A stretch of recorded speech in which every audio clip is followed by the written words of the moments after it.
Hola, esto es Crisis en el Aire. Bienvenidos al episodio 204 de nuestra sexta temporada. Hoy conducen Natalia Gelós, Juan Pablo Hudson y Mario Santucho. Todos los sábados a la mañana te invitamos a tirar del hilo de la coyuntura, seleccionamos 3 temas relevantes, los laburamos y te compartimos un análisis crítico. Hoy, la sutil advertencia de las urnas porteñas, Tierra del Fuego en llamas y apuntes sobre la cuestión migrante. Nunca en una mañana tuve que convocarlos para hablar de un intento de fraude.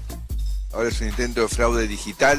Y no me vengan ahora que son unos tuiteros ahí sueltos, cuando el hombre más poderoso, según el presidente de su gobierno, Santiago Caputo, tuitea estos videos truchos hechos con inteligencia artificial.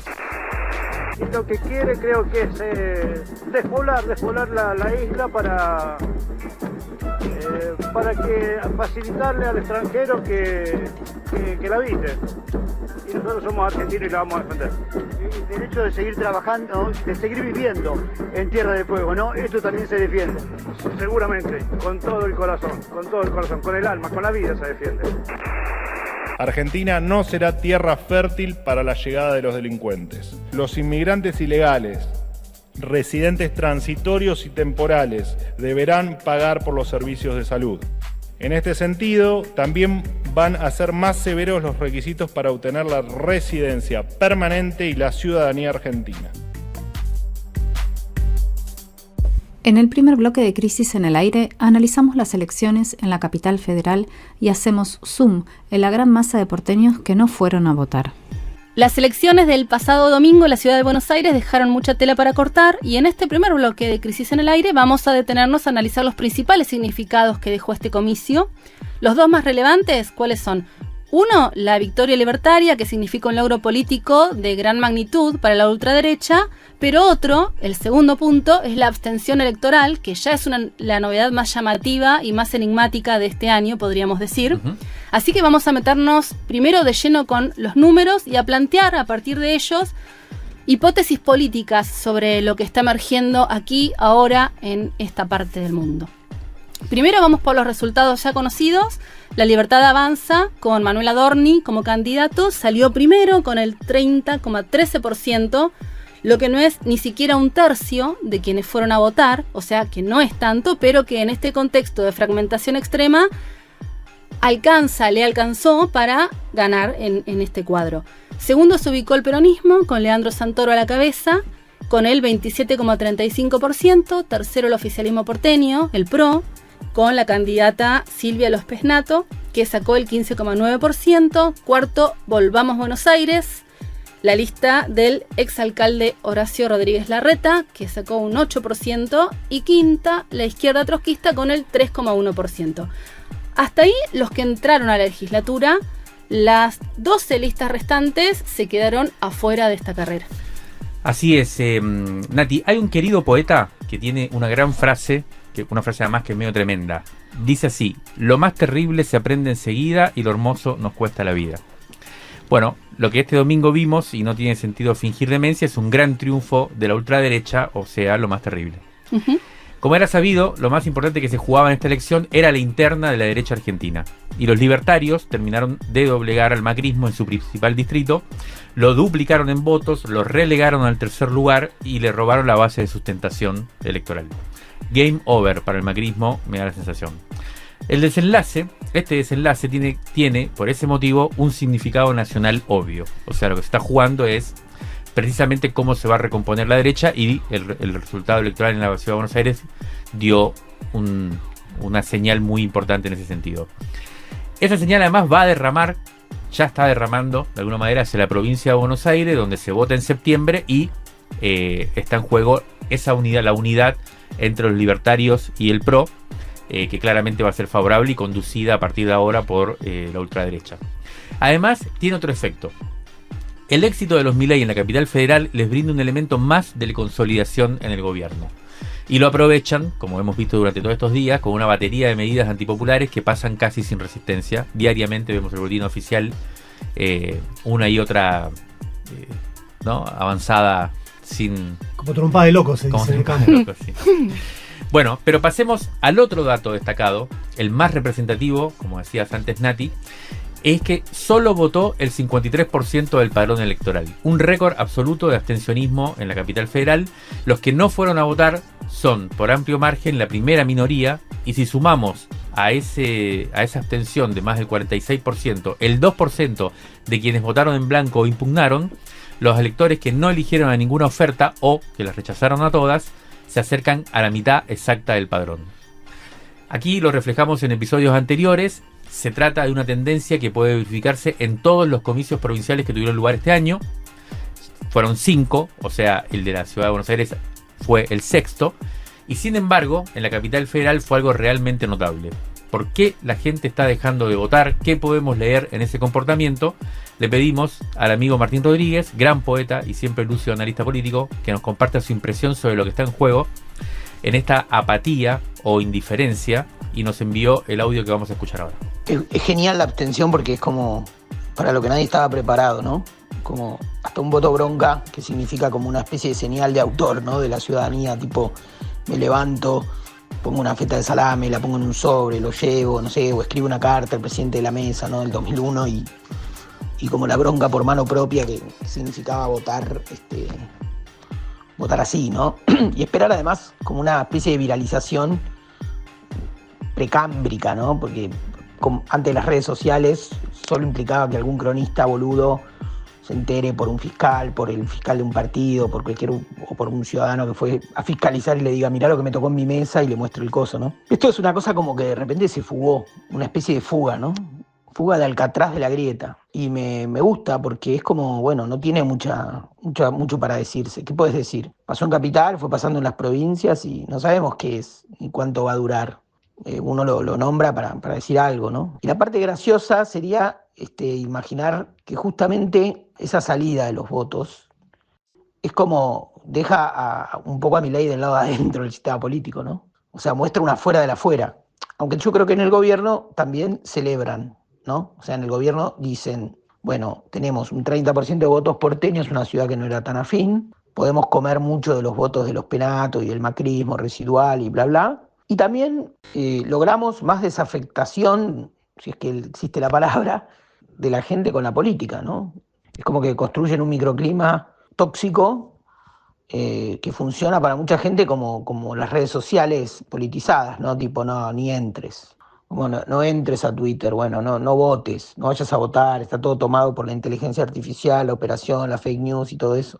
Me da la sensación de que mucha gente tiene como una especie de reflejo higiénico o por lo menos de protección de no entrar a eso, ¿no? Bueno, escuchamos a Martín Rodríguez, muy interesante lo que plantea, pero ahora vamos a seguir un poco con los números para tomar nota de la magnitud y la naturaleza de esta baja participación electoral. Antes de empezar, vamos a agradecerle a un amigo, a Julián Atos, que se puso a armar gráficos a lo loco con la inteligencia artificial, y eso la verdad que nos ayudó un montón. Lo primero que parece obvio, pero vale la pena decirlo, es que al votar poco más de la mitad del padrón, el porcentaje real de cada fuerza respecto al universo general de porteños habilitados para votar se reduce a la mitad. Es decir, en realidad Adorni sacó el 15%, el peronismo apenas el 14%, el PRO el 8% y así seguimos la escalera. Lo segundo es la serie histórica. Si tomamos todos los comicios de este siglo, vemos dos cosas. Por un lado, que en las últimas elecciones hay una tendencia decreciente. 80% fue la participación en 2019, 69% en 2021, 64% en 2023 y ahora la caída es estrepitosa. Ese es el segundo dato clave. Hay un aumento extraordinario de la abstención en este comicio. Recordemos del 53%. La gente fue a votar, 47% la que no asistió. Si tomamos la cantidad de personas y ya no el porcentaje que no fue a votar, casi se triplica entre 2019, cuando allí se abstuvieron 585.000 personas. Este año la cosa se precipitó cuando los que no fueron a votar llegó a 1.400.000 personas, sobre un padrón similar en ambos casos de 3 millones de personas que están habilitadas para hacerlo.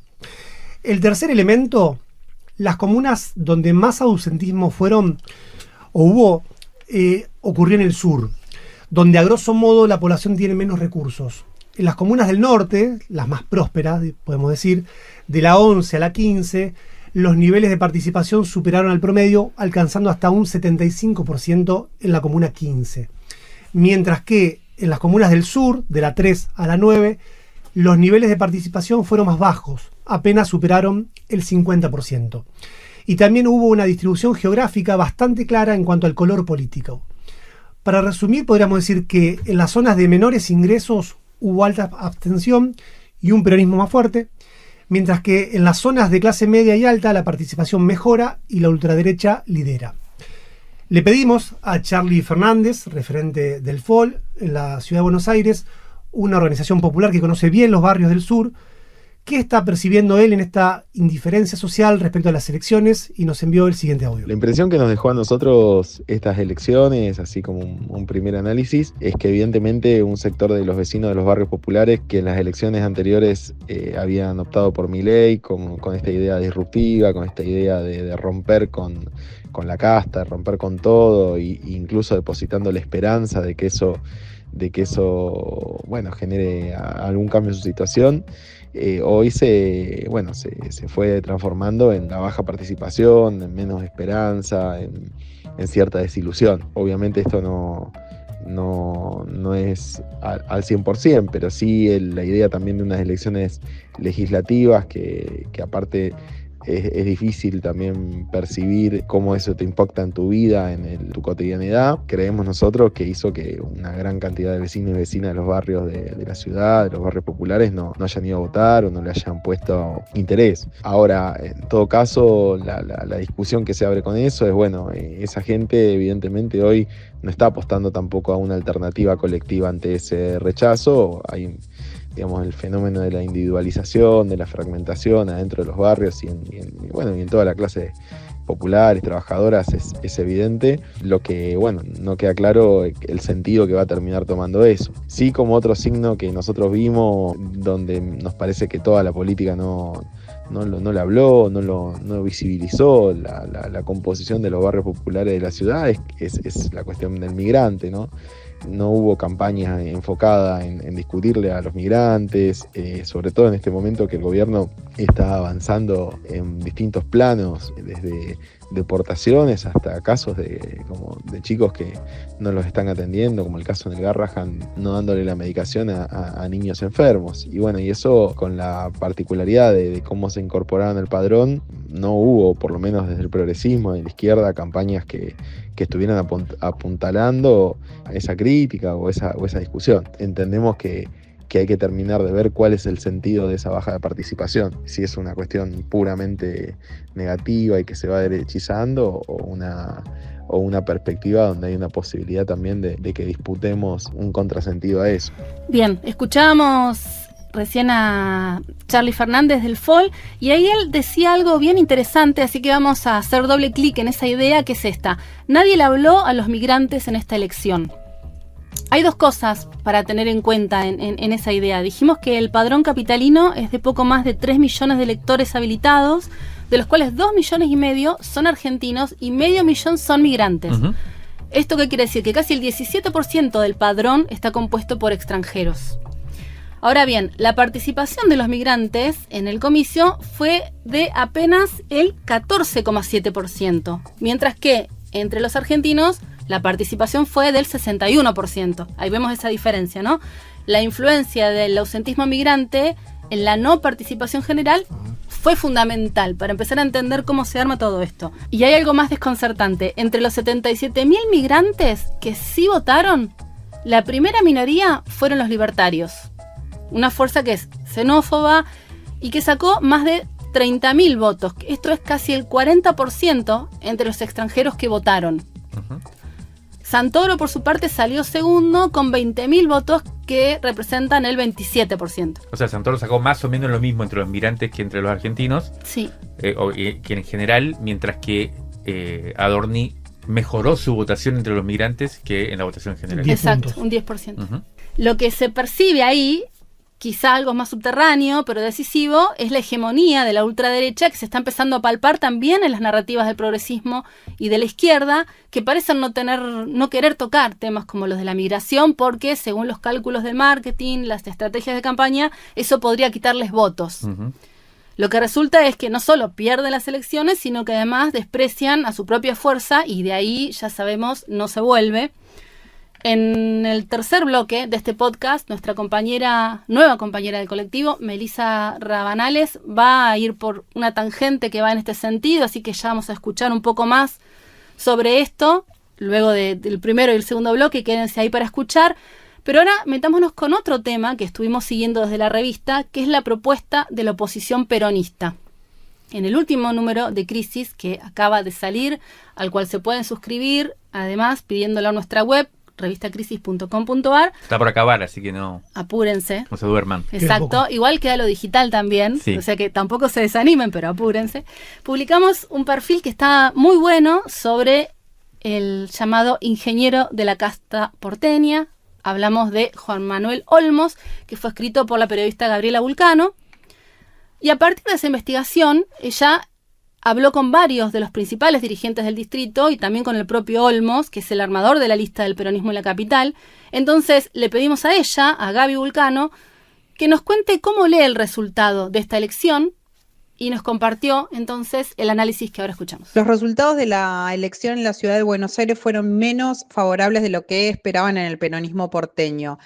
Aunque Juan Manuel Olmos, el operador político del PJ en este distrito, apostaba a renovar al menos los 8 legisladores que se ponían en juego y sumar 2 más, su mayor expectativa estaba puesta en que el peronismo quedara primero por arriba de La Libertad Avanza, como un modo de mostrar que con su ingeniería él iba a conseguir algo que hasta el momento nadie logró durante este año, que era regalarle un triunfo al peronismo.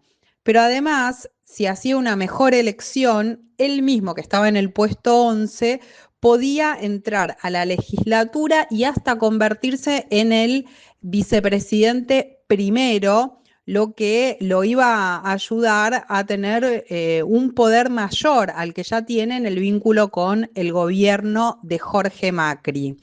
Eso no fue posible.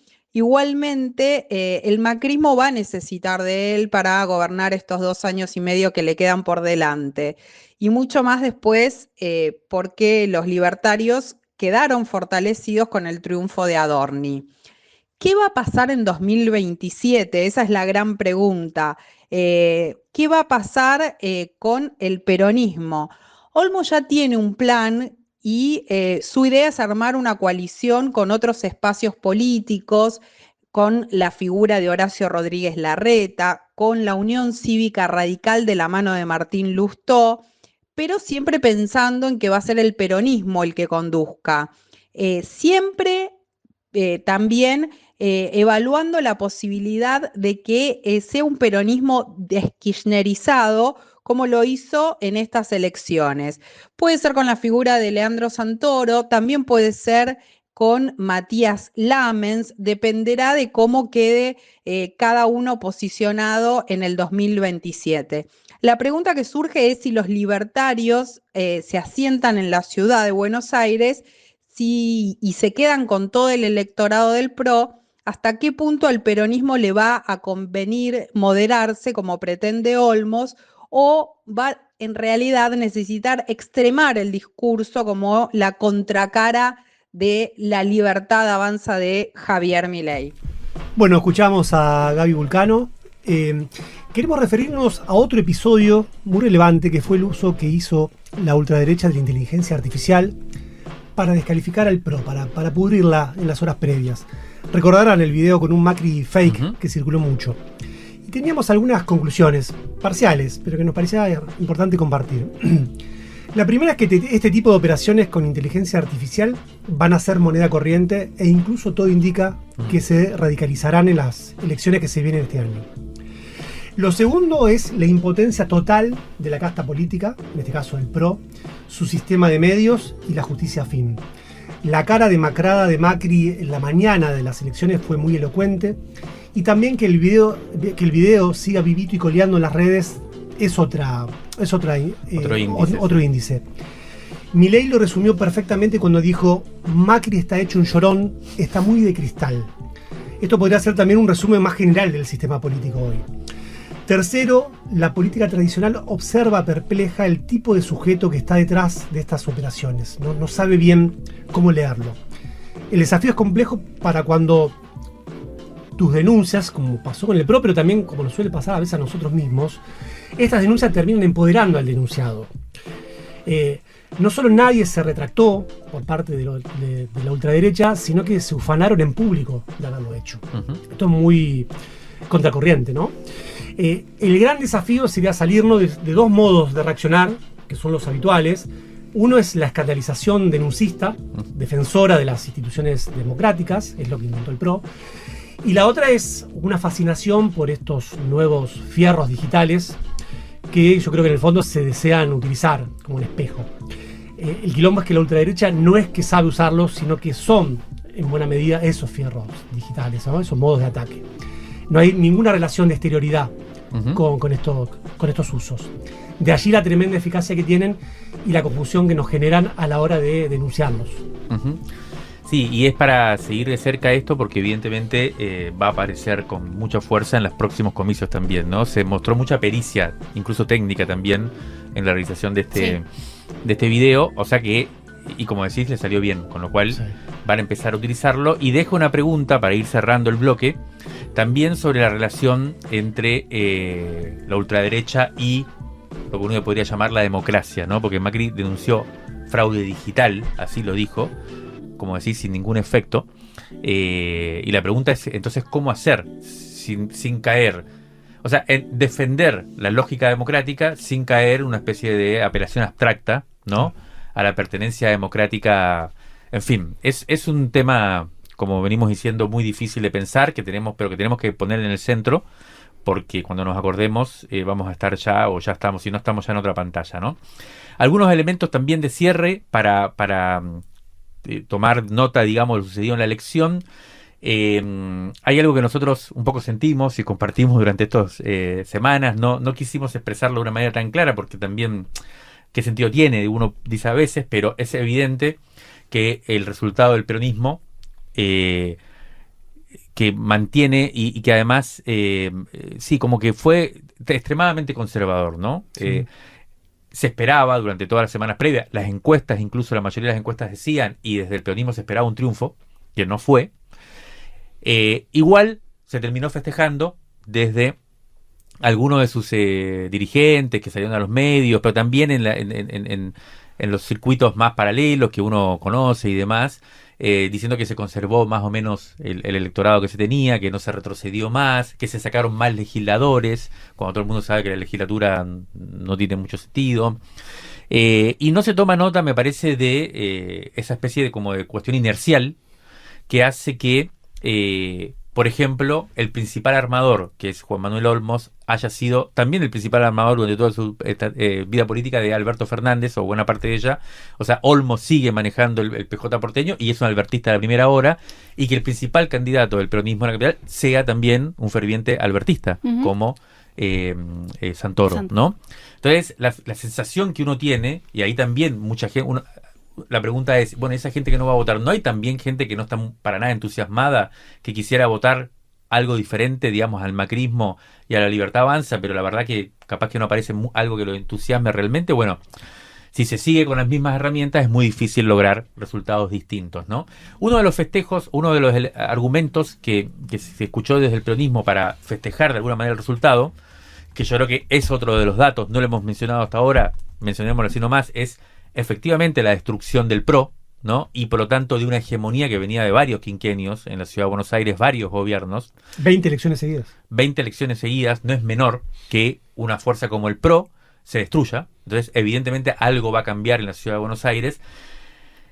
Sin embargo, una compañera de nuestro colectivo editorial también, Eva, que es, yo diría, si hay una figura del peronismo porteño, es Eva, compañera joven de Matadero, hincha de Chicago, se llama Eva, y ella milita en el peronismo, en el Frente Patria Grande, y decía cuando escuchaba los festejos porque se había caído el PRO, ¿qué festejan si lo que viene es peor?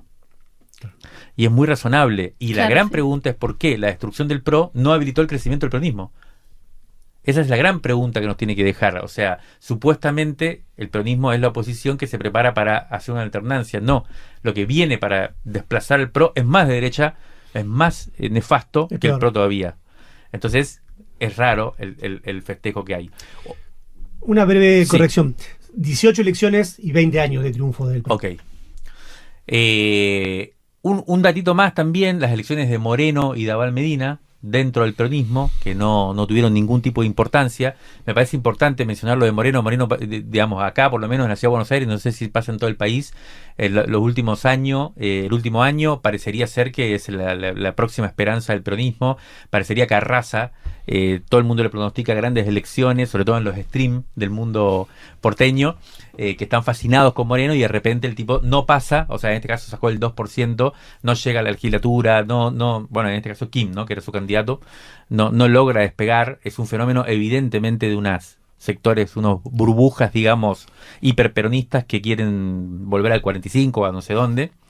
Y bueno, y Abal Medina también es una señal de que quizás más peronismo, o verdadero peronismo, quizás no sea tanto lo que se está precisando, digamos, ¿no?, sino capaz que probar con cosas nuevas, en donde el peronismo esté, por supuesto, siendo parte, pero quizás apelar a lo que viene. Como pasó en Santa Fe con Ciudad Futura. Como, por ejemplo, pasó en Santa Fe con Ciudad Futura, que tampoco es que ganaron, pero hicieron una elección expectante.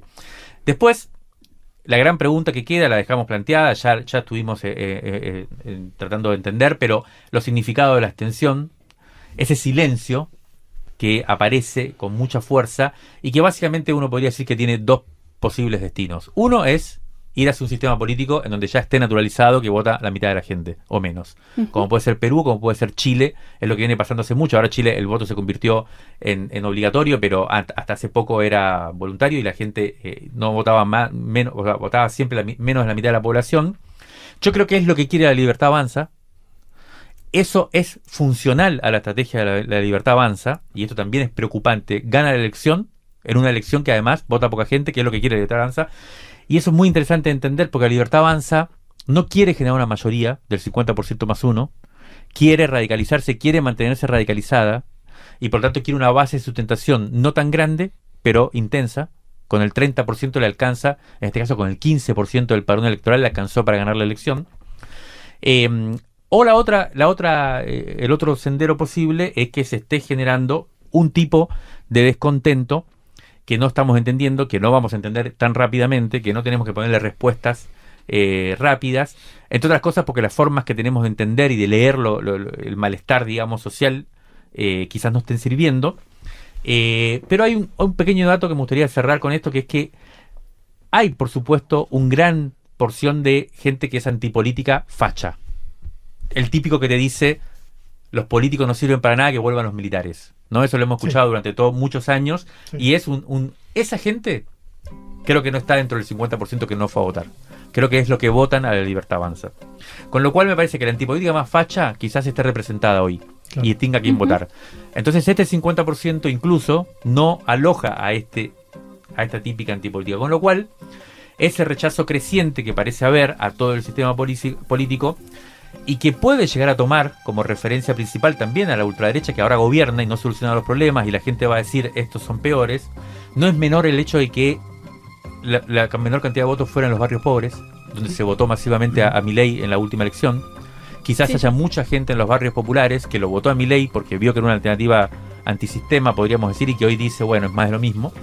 En fin, me parece que el desafío es no ponerle respuestas rápidas, sí ponerle el ojo ahí y tratar de entender qué pasa por ahí, escuchar mucho para ver qué es lo que va a pasar. Crisis en el aire, un resumen recargado de la semana que ya se va y algunas pistas de lo que viene. Investigación política con formato sonoro. En esta segunda parte viajamos hasta el fin del mundo para entender el conflicto que estalló luego de las medidas que atentan contra el régimen de promoción industrial de Tierra del Fuego. Ahora vamos a ir al sur de nuestro país, vamos a aterrizar específicamente en Tierra del Fuego, más precisamente en Río Grande, donde esta semana una protesta multitudinaria y un paro general y provincial dio cuenta del malestar y la preocupación por las medidas tomadas por el gobierno nacional la semana pasada para quitar aranceles a la importación de productos electrónicos. Río Grande, recordemos, es el núcleo urbano más denso demográficamente de la isla de Tierra del Fuego, Antártida e islas del Atlántico Sur. Puntualizamos su nombre completo porque esto va a tomar sentido en un rato a lo largo de este segundo bloque de Crisis en el Aire. Y decimos que es el más denso porque hay unos 100.000 habitantes aproximadamente. Es en ese lugar, además, donde se asienta el corazón de la industria provincial, y es ahí donde decimos, desde hace unos días reina la preocupación por la pérdida de puestos de trabajo que puedan ser la consecuencia de estas medidas que tomó el gobierno estas semanas. Bueno, vayamos por partes. La semana pasada, el martes 13 de mayo, el gobierno anunció que iba a eliminar completamente los aranceles para la importación de celulares. El vocero presidencial, Manuel Adorni, el ganador de las elecciones del domingo pasado en Capital Federal, dijo que la medida se iba a hacer en 2 etapas. En la primera, que entrará en vigencia de inmediato con la publicación del decreto, se reducirá el arancel vigente del 16% al 8%. Y la segunda etapa será el 15 de enero de 2026, cuando el arancel pasará a 0%, es decir, se eliminará por completo. También se anunció la reducción de aranceles e impuestos internos para la importación de consolas de videojuegos, monitores, televisores y aires acondicionados. Según el gobierno, la idea es que Argentina deje de tener los celulares más caros de la región. Según Infobae, hay cadenas que ya bajaron los precios de los iPhone un 16%. Pero claro, esta medida pega directamente en la industria electrónica de Tierra del Fuego. Y para hablar de eso tenemos que hablar del llamado régimen de promoción industrial de la isla de 1972. Ese año, a través de una ley que se fue complementando con otras normativas, se establecieron beneficios fiscales y aduaneros para el territorio. El objetivo prioritario era aumentar la población y el empleo en la región, considerada estratégica. Hoy Tierra del Fuego tiene cerca de 190.000 habitantes y la industria electrónica es el mayor empleador de la isla, con unos 8.500 puestos de trabajo. El sector se concentra en la producción de 3 productos principales: teléfonos celulares, televisores y equipos de aire acondicionado. Entre las 30 empresas que componen el ecosistema de electrónica de la isla, se destacan 2. Mirgor, fundada por Nicolás Caputo, Roberto Gustavo Vázquez y Mauricio Macri, y Newsan, de Rubén Chernyakhovsky. Creo que se dice así. El mercado que concentran es importante. En su planta de Río Grande, Mirgor ensambla los celulares Samsung con una producción que alcanza aproximadamente 20.000 unidades diarias. El 60% representa esto del mercado argentino total de celulares. Así es, Juan. Vamos ahora a tratar de responder concretamente en qué consiste la versión actual de este régimen productivo para saber cómo las medidas del gobierno lo afectan concretamente. En primer lugar, los fabricantes de electrónica de la isla no pagaban IVA ni aranceles de importación para los insumos usados en las fábricas de Río Negro, de Tierra del Fuego, de Río Grande, de Tierra del Fuego. En segundo lugar, los celulares importados tenían aranceles de 16%, que pasaron a ser 8% desde la semana pasada con las nuevas medidas del gobierno, lo cual les daba históricamente una ventaja competitiva adicional a los hechos en la isla.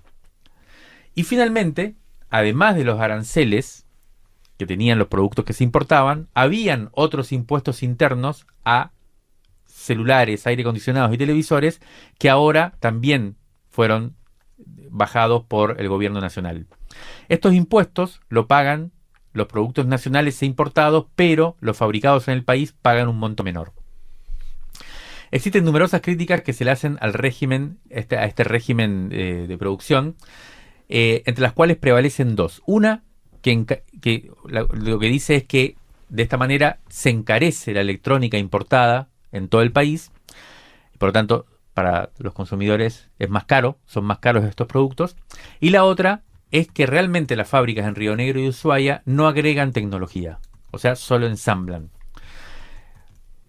O sea que solamente importan los componentes, el llamado kit del producto, por lo tanto los ensamblan ahí en el sur y listo. Esto es 100% en el caso de los celulares. Sin embargo, en el caso de los televisores y los aires acondicionados, se manufacturan las placas electrónicas, lo cual es una actividad bastante sofisticada que se hace acá, claro, en la isla. Le agregan valor. De Tierra del Fuego.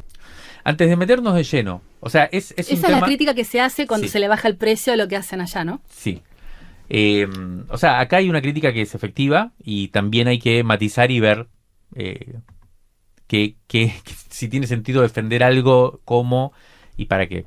Antes de meternos de lleno en el conflicto que está teniendo lugar ahora en Tierra del Fuego, analicemos un poco más de los elementos de este régimen productivo. El economista Juan Carlos Hayek estuvo investigando el régimen de promoción industrial en Tierra del Fuego en un trabajo que realizó para Fundar.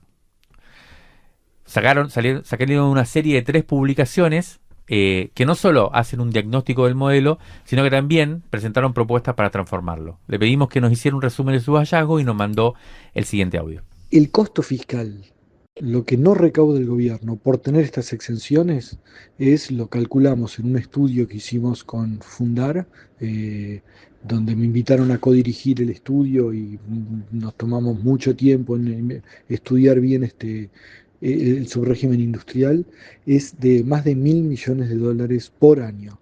Esto es una cantidad que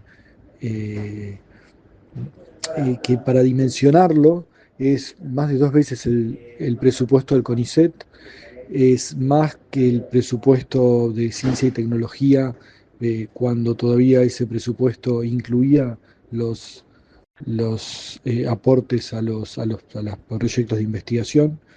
O sea, es una cantidad enorme de plata, más de 0,2% del PBI. Y bueno, uno pensaría, ¿este costo fiscal vale la pena? Y la respuesta es claramente no, no vale la pena. Lo que se consigue es muy poco. Se consigue tener población trabajando, pero esa población trabajando, ocupando un lugar estratégico, se puede conseguir de otra manera. De hecho, con los recursos que uno se ahorraría, alcanzan y más que sobran para promover otras actividades económicas que permitirían transformar productivamente la isla y generar tanto empleo como el que se emplea bajo el subrégimen. Las medidas de ahora hubo 2. Una, bajar el impuesto interno, tanto para los importados como para los nacionales, en los 3 productos, televisores, aires acondicionados y celulares. Esto no perjudica a la isla porque mantiene el diferencial. O sea, acá no hay perjuicio a la isla, si algo la favorece porque es un impuesto menos que aumenta la demanda.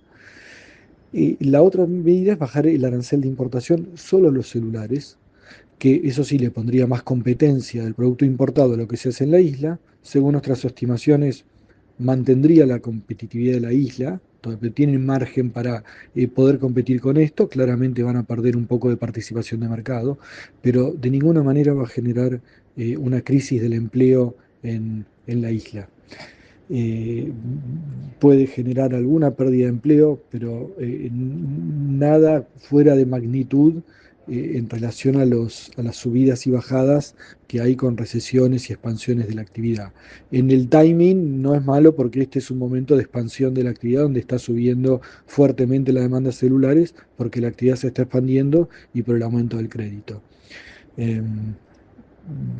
Creo que esto sería todo. El régimen, este subrégimen es muy malo para el país, cuesta mucha plata. Hay otra forma de lograr estos objetivos. Sí, estas medidas de ahora es un movimiento hacia donde hay que ir. Si uno lo piensa como parte de algo más grande, es gradual, sería un paso en una gradualidad. Si uno quisiera seguir avanzando con esto, que es lo que habría que hacer, hay que tener más un proyecto más claro de transformación productiva de la isla. Bien, más allá de que se piense estratégicamente qué actividades se pueden desarrollar en la isla, en Tierra del Fuego, retomando un poco esa idea que hubo en 1972, además de poblarla, ahí lo que tenemos son familias y trabajadores. Y entonces la idea es hablar un poco de qué pasa ahí, ¿no? Ahí se produjo una interna entre lo que es el gobierno nacional y lo que es el gobierno provincial de Gustavo Melella.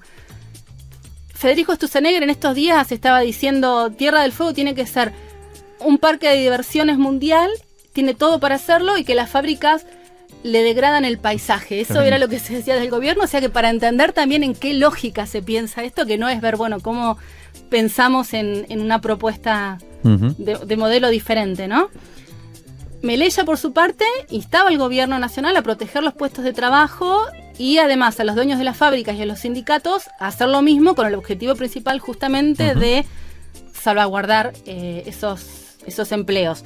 Por estos días, además, tensaba la cuestión porque se anunciaba que se había creado el Comando Unificado en Tierra del Fuego con Patricia Bullrich a la cabeza. Lo que nos decían era que en realidad, como estaba esta división entre que provincia no estaba acompañando esto, no había, como digamos, que preocuparse por lo menos por ahora de lo que sucedía. Y toda esta semana, entonces, habrán visto imágenes, había una movida grande en toda la provincia a partir de esto que estaba pasando. Bueno, para entender un poco cómo viene el conflicto allá en Tierra del Fuego, estamos hablando con José Piñeiro, que es un periodista reconocido de Río Grande, que nos contaba, por ejemplo, que ayer jueves, o sea, esto lo estamos grabando el viernes al mediodía, nos contaba que ayer jueves hubo movilizaciones muy grandes, tanto en Río Negro como en Ushuaia, las dos principales ciudades de la isla fueguina, que se recordaban pocas marchas tan numerosas en la historia de Tierra del Fuego, y que se estaban buscando soluciones. Hubo una reunión convocada por el gobernador que iba a ser en Buenos Aires con empresarios de algunos sindicatos, pero que en donde no se logró ningún acuerdo definitivo ese día. Hoy viernes se dictó, el Ministerio de Trabajo dictó la conciliación obligatoria después de una semana de conflicto, pero al mismo tiempo se firmó, o sea, se está como aprobando un acuerdo entre los gremios y los empresarios en este momento, en el cual hasta fin de año, por lo menos, se garantizarían los puestos de trabajo, no se va a descontar ningún día del paro realizado, y va a haber una suerte de comisión entre gremios, la Cámara Empresarial y el gobierno, que se va a reunir quincenalmente para seguir de cerca la situación en búsqueda de soluciones, ¿no? Esos serían los 3 puntos básicos más importantes de este, en principio, acuerdo, que hay que ver si se ratifica en los próximos días, ¿no? En este contexto, el gobierno nacional, además, emitió un decreto de necesidad de urgencia para limitar el derecho a huelga, ampliando las actividades consideradas esenciales y sumando al transporte de cargas y personas la educación y los servicios de telecomunicaciones, obligando a garantizar la prestación del 75% de los servicios en caso de una medida de fuerza. Todo esto también fue uno de esos decretos que mencionábamos al principio de esta semana, metidos dentro de una cosa en realidad sobre la medida mercante, ¿no? Sobre la, así que todo esto está en discusión, obviamente, si la justicia lo va a parar o no, pero en concreto el gobierno avanza con fuerza con sus medidas y también para limitar cualquier protesta. Retomemos la cuestión social. Hay aproximadamente 38 fábricas que en conjunto emplean a alrededor de 8.000 personas, y por cada trabajador que a lo largo de los años ha llegado a esta parte del país, hay familias que acompañan y que van conformando una identidad allá en el sur, que en gran parte se construye y se consolida en las escuelas.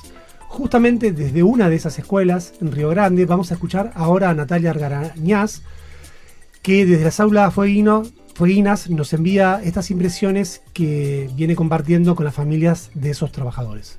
Lo que está pasando en Tierra del Fuego es mucho más complejo que lo que se alcanza a ver. No solo somos números, cifras, porcentajes. Es cierto que entre 7.000 y 8.000 puestos de trabajo están en peligro, pero eso si lo multiplicamos por 4, que es una familia promedio, llegan a ser 30.000 personas. Porque detrás hay familias. Yo soy docente y en estos días, cuando comenzaba mis clases, les preguntaba ¿quién conoce a alguien que trabaje en la fábrica? Y todos y todas me levantaron la mano. Mi primo, mi prima, mi tío, mi tía, mi hermana, mi abuelo, mi abuela, mi mamá, mi papá, mi vecino. Porque Tierra del Fuego es industria. Y con ojos de preocupación sabían que era el momento para poder preguntarle, ¿no?, a la profe, aunque no tuviera una respuesta. Profe, ¿qué va a pasar? Profe, ¿de verdad nos tenemos que ir? Yo no me quiero ir. Profe, ¿por qué dicen que son vagos los fabriqueros si mi mamá le duelen las manos, le duele la espalda? Se tiene que levantar todos los días a las 5 de la mañana con el frío, de noche. Eso también hay que mostrarlo y contarlo, porque es lo que están destruyendo.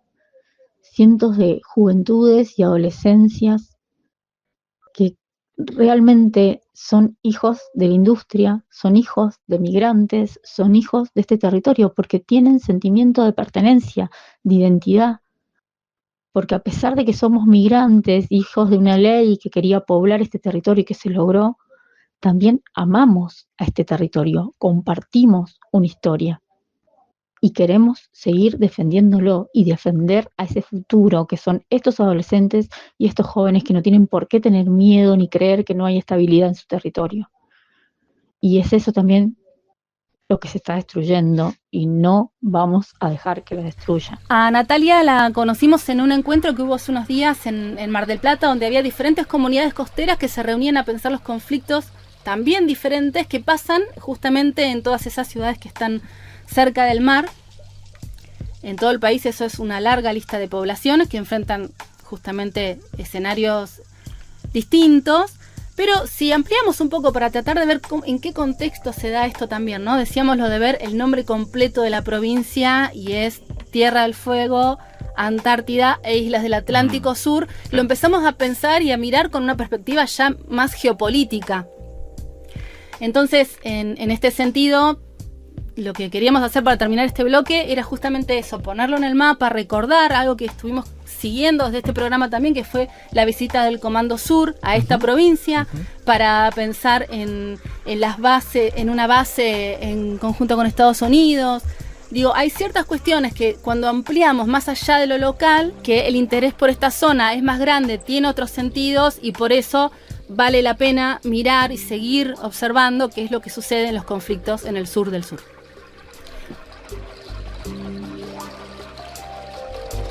En la tangente de hoy, Melissa Rabanales se mete con la hostilidad que están experimentando los migrantes en el país de Milei. En esta tangente voy a hablar de un tema que me atraviesa personalmente como migrante, como centroamericana viviendo en Argentina desde hace 5 años. Voy a intentar desmenuzar la reforma migratoria anunciada por el gobierno libertario hace unas semanas, pero también me gustaría que fuéramos un poco más allá e intentemos profundizar en todo ese abanico de cosas que habilita, de las capas más invisibles y profundas de esta decisión. De las cloacas que parecen aflorar y dejan salir la parte más pestilente de la xenofobia y el racismo que existe en este país y que siempre estuvo ahí, no solo en los sectores ultraconservadores, sino también, y quizás este es el punto más incómodo de hablar, en los sectores que creíamos aliados o progres. De la fragilidad del proyecto Patria Grande y, por otro lado, de esa idea arraigada en el imaginario social de la virtuosa migración, una que no parece ser vista como tal, ahora que ya no es blanca ni europea. Pero entonces vamos por partes, porque primero hay que entender de qué se trata la reforma migratoria y en qué contexto es anunciada. Y es que el miércoles 13 de mayo, justo 5 días antes de las elecciones porteñas, Manuel Adorni, desde la trinchera que le representa la vocería presidencial, hace su último gran anuncio de campaña. Se trata de una modificación al régimen migratorio actual a través de lo que ya podríamos llamar la vieja confiable, un decreto nacional de urgencia, que, ojo, aún no ha sido publicado oficialmente. Hay varios puntos en este intento de reforma que son interesantes a tocar, porque, como todo anuncio con intenciones electorales, la clave no solo está en la modificación de la ley misma, sino también en lo que nos dice el discurso mismo como instrumento político y de comunicación. Lo que contempla esta reforma, a grandes rasgos, es el cambio en las medidas de deportación y expulsión, especialmente a extranjeros que han cometido delitos. Adorni anunció la prohibición de entrar al país de cualquier persona extranjera que haya sido condenada, además de la expulsión inmediata de quienes sean encontrados en flagrancia ingresando por pasos no habilitados. Me detengo en este punto porque es lo primero que menciona Adorni, pero además es algo que ya está contemplado en la Ley de Migraciones actual. Es decir, como casi todos los países del mundo, una persona que transgreda los pasos fronterizos sin papeles en orden, en su mayoría de los casos, no es elegible para poder quedarse en el país, a excepción de los pedidos de refugio y asilo, por ejemplo. La ley actual también dice que se puede cancelar una residencia otorgada si la persona extranjera ha sido condenada en el país por una pena mayor de 5 años. Una vez cumplida la condena, deben pasar 2 años hasta que se dicte la sentencia definitiva de cancelación de residencia.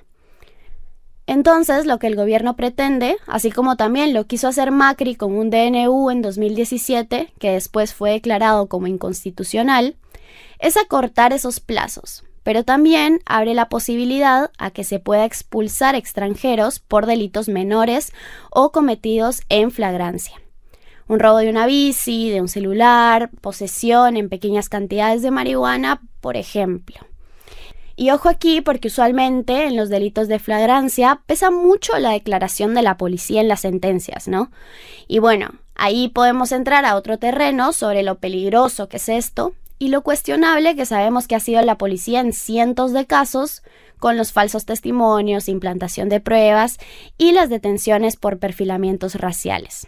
Pero también de que, bajo esta creciente oleada xenofóbica, surgen agrupaciones que se dediquen a denunciar a los que, según su lógica, son los otros, los criminales, los extranjeros.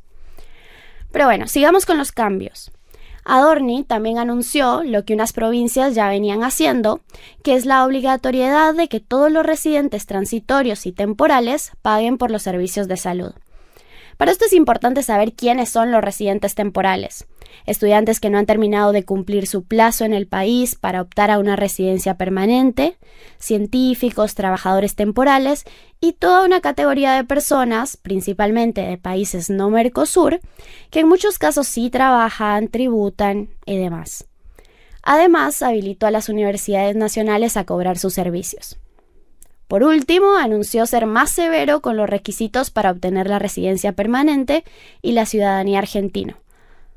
Que a ver, tampoco es que existan grandes cambios con la ley actual, pero que de alguna forma encaja perfecto en esa creciente narrativa de que el extranjero viene a quitar cosas. Pero volvamos a algo clave. Hasta este 23 de mayo, fecha en la que estamos grabando este episodio, el DNU no ha sido publicado en el boletín oficial. Y esto es crucial porque confirma las intenciones de Adorni de usarlo apresuradamente para su campaña electoral en la ciudad y que la noticia tuvo rápidamente el efecto que querían los libertarios, que se corriera la voz. Que se hablara de eso por unos días y lograr convencer a un electorado principalmente conservador.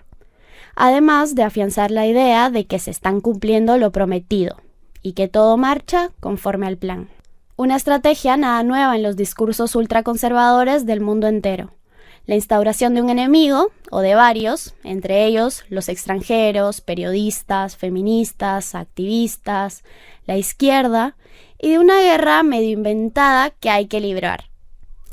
Hay que preguntarse entonces qué tanto representa el peligro extranjero, ya que el censo actual tira que en el país actualmente viven cerca de 2 millones de extranjeros, el índice más bajo en la historia, apenas un 4,2% de la población actual.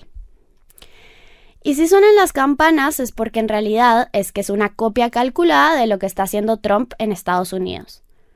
Los libertarios toman recetas yanquis y las aplican así, sin condimentos, en el contexto argentino, para instaurar una idea que va más allá de los límites de la mal llamada crisis migratoria y que guarda ideas mucho más peligrosas que tienen que ver con lo racial y la supremacía blanca. Trump, en su Make America Great Again, habla de unos tiempos en los que las cosas funcionaban bien, porque la mano dura era la que aplicaban los blancos. Un antes de las olas migratorias de latinos, un antes donde existía la segregación racial. Invoca leyes de enemigos extranjeros que fueron usadas para excusar campos de internamiento y para expulsar, sin juez y sin audiencia, a miles de migrantes. Los libertarios ven este ejemplo y no tarda la fascinación por aplicarlo. ¿A qué se refiere Adorni cuando habla de aquella virtuosa migración del pasado? La idea es clara y lo que se guarda en las conferencias oficiales lo replican sin tapujos sus fieles seguidores en las redes sociales. La idea de volver a la Argentina blanca, porque la migración que incomoda, la que no es buena, es la boliviana, la paraguaya, la peruana, la centroamericana, la limítrofe, la del indígena y la del marrón. En el último año vemos el nacimiento de una especie de milicias digitales que ya no solo encuentran terreno en las redes, sino que ahora también en el mundo real. el Haga Patria, Mate un Boliviano, es la bandera de movimientos como el TBD, que aunque hay varias teorías de dónde sale el nombre, la que más suena es la de Total Bolivian Death, una adaptación de TND, Total Nigger Death, un movimiento surgido en Estados Unidos contra las poblaciones afroamericanas. Este es un grupo que surge en Twitter y que promueve la supremacía blanca y la agresión a quienes hacen Argentina más americana y menos europea. Algunas asociaciones de migrantes ya han identificado a este grupo como uno de los principales agitadores de denuncias contra paraguayos, bolivianos y peruanos en la justicia. El peligro entonces no solo está en lo que por ley se hace, sino en esa maraña de cosas que siempre se habilita. Y con esto voy al último punto que adelanté, podía ser quizás el más incómodo. Y es que la llamada centroamericanización, término que va más allá de las fronteras geográficas, porque hay una narrativa predominante que ubica a todo lo que quede por arriba del Ecuador como Centroamérica, es también un miedo de los sectores más progresistas, aliados en teoría a la migración. Antes de las elecciones presidenciales escuché a muchos de mis conocidos hablar sobre el miedo a la bananización de la Argentina, de perder la fuerza política y social que hacía a ese país excepcional y parecerse más a sus vecinos. Ahí, de nuevo, esta idea de no ser iguales, de distinguirse del otro, como si el otro no hubiese que aprender, como si no, en el triunfo libertario, también hay algo de responsabilidad en la ruptura entre lo que se aspira y lo que se es. Y luego, después de las elecciones, nuevamente los juicios que sentencian el voto migrante libertario. Lo rápido que surge el que se regresan a su país, cuando se habla de quienes militan a Milei y sus ideas, la incapacidad de intentar entenderlo, de analizar las estrategias usadas, de salir del asunto nacionalidad y raza y esforzarse por comprender la complejidad y contradicción que rodea a cualquier ser humano. Para mí esto es quizás lo esencial.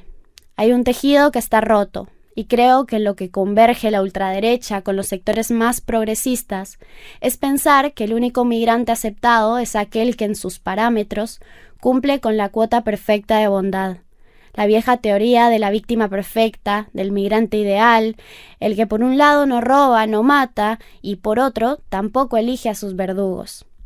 Yo creo que ahí está el desafío, de salir de esa narrativa escurridiza y fácilmente replicable y que empecemos a pensar en el extranjero más allá de su calidad de migrante, de salir de los marcos de la otredad, de reconocer de que si estamos aquí también es porque hay una posibilidad de pensar que la patria en la que habitamos también puede ser nuestra.